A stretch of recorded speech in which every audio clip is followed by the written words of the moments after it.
दोज़ख में बहुत सारी औरतें हंसी मजाक कर रही थीं। शैतान ने पूछा, ये कौन लड़कियां हैं जो यहाँ भी खुश हैं? फरिश्ता, ये सब बहुएं हैं। कमबख्त आते एडजस्ट हो जाती हैं। कहती हैं कि बिल्कुल ससुराल वाला माहौल है। एक शख्स ने मौलवी साहब से पूछा, अगर जंगल में नमाज पढ़ते वक्त शेर आ जाए तो क्या मैं नमाज जारी रखूं?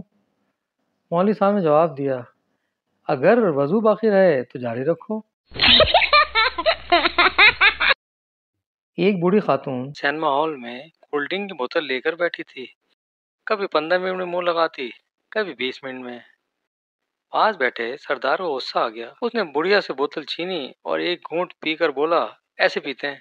बुढ़िया बोली, पर बेटा मैं तो पान थूक रही थी। पठान, शर्ट का कपड़ा दिखाओ। सेलमैन, प्लेन में दिखाऊं सर? पठान, नहीं हेलीकॉप्टर में दिखाओ पागल का बच्चा। जहाँ पठान देखा वहाँ मजाक शुरू। डॉक्टर, बच्चे को पानी देने से पहले उबाल लिया करें। सरदार, वो तो ठीक है, लेकिन उबालने से बच्चा मर तो नहीं जाएगा।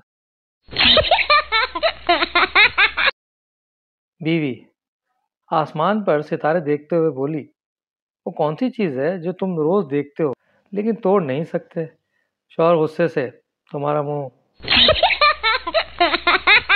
बीवी, मैं तुम्हारी याद में 15 दिन में आधी होकर रह गई हूँ। कब लेने आ रहे हो मुझे? शौहर, 15 दिन बाद। शौहर, हमारी शादी को इतना अरसा हो गया है लेकिन तुम्हें रोटियां बनाना नहीं आई। तुम मेरी अम्मी जैसी रोटियां क्यों नहीं पकाती? बीवी, क्यों तुम वैसा आटा नहीं गूंथते जैसे तुम्हारे अब्बा गूंथते थे।